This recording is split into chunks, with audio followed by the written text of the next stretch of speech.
જિલ્લામાં વાવણી લાયક વરસાદ ન પડતા ખેડૂતો ચિંતિત બન્યા છે। કચ્છ જિલ્લામાં હાલ માત્ર 30% જેટલી જ વાવણી થઈ છે। જો આગામી દિવસોમાં વરસાદ નહીં આવે તો ધરતીપુત્રોની હાલત કફોડી બનશે। જિલ્લામાં માત્ર 25 થી 30% વિસ્તારમાં વાવણી લાયક વરસાદ થયો છે, ત્યારે ભુજના કુકમાં ગામના ખેડૂતો પણ ચિંતિત બન્યા છે। કચ્છમાં વરસાદ ખરેખર જો વાવણી લાયક વરસાદ બિલકુલ જેને કહેવાય નથી પડ્યો। ખરેખર સચરાચર વરસાદ કહેવાય, જેને કે ચારે દિશામાં એક સરખો જ્યારે વરસાદ પડતો હોય અને જ્યારે વાવણી લાયક જે વરસાદ આપણે કહી શકીએ અત્યારે નથી પડ્યો। માઠાળ વિસ્તાર જે છે કચ્છનો, એમાં વરસાદ કદાચ પૂરતો થઈ ગયો છે, પણ સેન્ટર એરિયા ભુજ તાલુકો, અંજાર તાલુકો કે આ વચનો ગાળો જે છે જગ્યા, એનામાં વરસાદ થયો છે ઓછો ને। રાજ્યના મોટાભાગના જિલ્લાઓમાં મેઘમહેર જોવા મળી છે, પરંતુ પાટણ જિલ્લામાં હજુ પણ મેઘરાજા મન મૂકીને વરસ્યા નથી। પાટણ જિલ્લાના કેટલાક તાલુકાઓ કાગડોળે મેઘરાજાની રાહ જોઈ રહ્યા છે। ખેડૂતોનું કહેવું છે કે અત્યાર સુધી 15 થી 17% વરસાદ નોંધાયો છે। 15 થી 20% વાવેતર પણ કરાયું છે, પરંતુ જોઈએ તેવો વરસાદ હજુ વરસ્યો નથી। વાદળોની સાથે સાથે ખેડૂતોને વરસાદની આશા પણ બંધાઈ છે, પરંતુ મેઘરાજા જાણે હાથ તાળી આપી રહ્યા હોય તેમ મન મૂકીને વરસતા નથી। ખેડૂતોમાં મનમાં દુષ્કાળની ભીતિ છે। હેક્ટર દીઠ વાવેતરમાં 20 થી 25 હજારનો ખર્ચો થતો હોય છે, ત્યારે જો આગામી 4 થી 5 દિવસમાં જો વરસાદ નહીં વરસે તો ખેડૂતોને ખર્ચો માથે પડે તેવી ભીતિ છે। બધા પાકને નુકસાન જ છે, વરસાદ છે નહીં બરોબર, અને હજુ જો 5 દિવસ ખેંચાય વરસાદ તો બાજરી બધું સુકાઈ જાય એમ છે। ખર્ચા તો બિયારણ, ખાતર, પાછા એની દવાઓ, અમને આ વરસાદ ના થાય તો બધી માથે જ છે। વાવણી લાયક આમાં સમી, રાધનપુર, સાંતલપુર આ 3-4 તાલુકામાં વરસાદની મોટી ઘટ છે। 20% વાવેતર છે, પણ વાવેતર રહેવાનો નથી અને પાણીનો કોઈ પણ સંજોગ ચાય છે નહીં। જો વરસાદ વાદળ થાય, છાંટા આવી રેખાઈ જાય, જો વરસાદ બાપોજી થાય તો આ ખેડૂત બચી શકશે, ન કે મોટો દુષ્કાળ છે।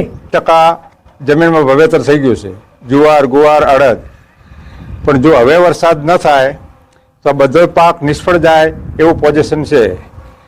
તો ખેડૂતોને લગભગ હેક્ટરે 75,000નો ખર્ચો કરી અને આ મોંઘા ભાવના બિયારણ વાવ્યા છે। સત્વરે વરસાદ થાય તો બરાબર છે, નકે કોઈ પાણીનો વિકલ્પ નથી। આગળ વાત કરીએ ડાંગની, તો ડાંગમાં વરસાદથી ખીલી ઉઠ્યું છે ગિરાદોદ। સિઝનના પ્રથમ વખત ખીલ્યો ગિરાદોદ। કુદરતી સૌંદર્ય જોઈ પ્રવાસીઓ ખુશ થયા હતા અને ગિરાદોદનો આકાશી નજારો ન્યૂઝ 18 ગુજરાતી પર જોઈ રહ્યા છો આપ।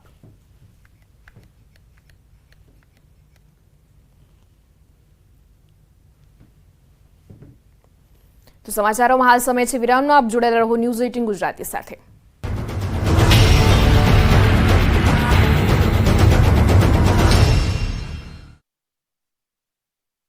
દુનિયામાં વધતા જળવાયુ પરિવર્તન માટે એક દેશ એક સાથે મળીને ભરશે પગલું।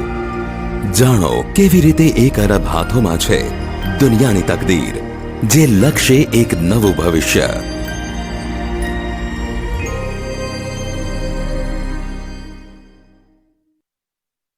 વરસાદ એવી તબાહી મચાવી કે ગામડાઓ તો ડૂબ્યા, મુખ્ય હાઈવે પણ પાણીમાં ગરકાવ થઈ ગયો।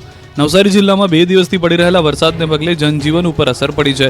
નવસારી જિલ્લાના ગણદેવી, ચીખલી, જલાલપુર, નવસારી, ખેરગામ તાલુકામાં 5 થી 6 ઇંચ જેટલા પડેલા વરસાદને પગલે અનેક નીચાણવાળા વિસ્તારોમાં પાણી ભરાયું। નવસારી ગણદેવીને જોડતા સ્ટેટ હાઈવે ઉપર અનેક જગ્યાએ પાણી ભરાતા વાહન વ્યવહારની અસર પહોંચી છે। રોડ પર પણ પાણી ભરાતા વાહનો ફસાયા, કલાકો સુધી ટ્રાફિક જામ થયો। ઠેર ઠેર વરસાદી પાણી ભરાતા રસ્તા પર દ્રશ્યો જળજમાવ ન જોવા મળ્યા, જેને પગલે જિલ્લાના અનેક રસ્તાઓ બંધ કરવામાં આવ્યા છે। હવામાન વિભાગ દ્વારા દક્ષિણ ગુજરાતમાં ઓરેન્જ એલર્ટ જાહેર કરવામાં આવ્યું હતું, જેના પગલે મેઘરાજા દક્ષિણ ગુજરાતમાં ભૂક્કા બોલાવી રહ્યા છે।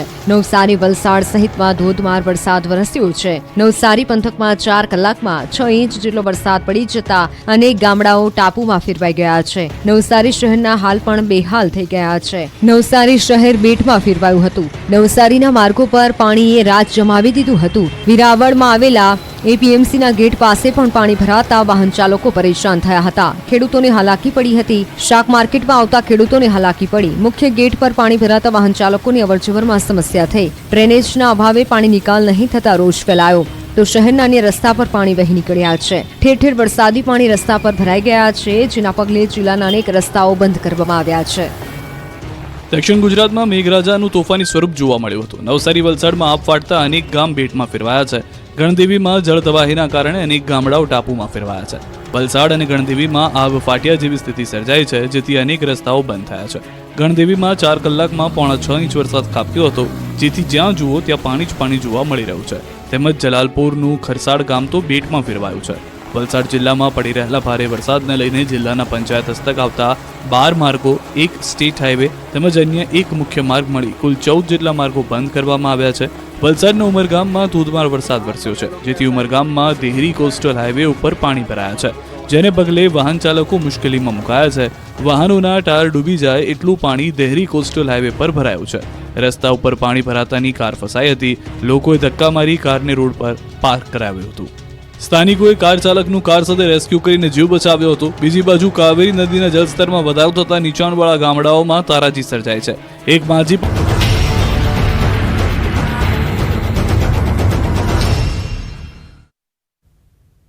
વિરામ બાદ આપનું સ્વાગત છે. આગળ વાત કરીએ સુરતની, તો અમરોલી શીતલ બિલ્ડિંગમાં પાર્ક કરેલી બાઇકમાં આગ લાગી હતી. ઘટનામાં પાર્ક કરેલી 10 જેટલી મોટરસાયકલ બળીને ખાખ થઈ છે. સમગ્ર ઘટના સીસીટીવીમાં કેદ. બાઇકમાં શોર્ટ સર્કિટના કારણે આગ લાગી હોવાનું સામે આવ્યું. આગ ધીમે ધીમે વિકરાળ સ્વરૂપ ધારણ કર્યું હતું અને ફાયર વિભાગે આગ પર કાબુ મેળવ્યો હતો.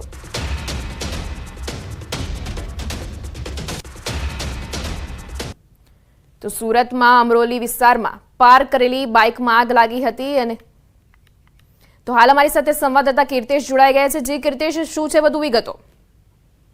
હા, બિલકુલ. સુરતના અમરોલી વિસ્તારમાં શીતલ બિલ્ડિંગમાં પાર્ક કરેલી બાઇકોમાં અચાનક આગ લાગી ગઈ હતી. જોતજોતામાં વહેલી સવારે આગ લાગી હતી, જેને લઈને 10 જેટલી ગાડીઓ બળીને ખાખ થઈ જવા પામી હતી. આગની જાણકારી મળતા ફાયર વિભાગનો કાફલો ઘટના સ્થળે પહોંચ્યો હતો અને આગ પર કાબુ મેળવ્યો હતો. સૌથી મહત્વની વાત છે, સમગ્ર ઘટનાના સીસીટીવી સામે આવતા હવે પોલીસે આ મામલે તપાસ શરૂ કરી છે કે શોર્ટ સર્કિટથી આગ લાગી હતી અથવા તો આગ લગાડવામાં આવી હતી, તેને લઈને સવાલો ઉભા થયા છે. જી કીર્તેશ. જગન્નાથ મંદિરનો રત્ન ભંડાર ખુલ્યો છે. 46 વર્ષ પછી મંદિરનો રત્ન ભંડાર ખુલ્યો. ભંડારા માટે મંદિરમાં 6 પટારા લાવવામાં આવ્યા. ભંડારામાં રત્ન જડિત આભૂષણો, સોનું, ચાંદી જેવું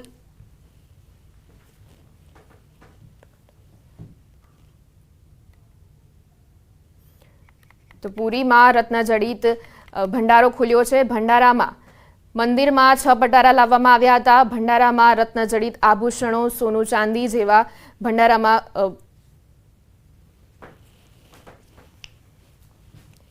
માટે મંદિરમાં 6 પટારા લાવવામાં આવ્યા હતા. અને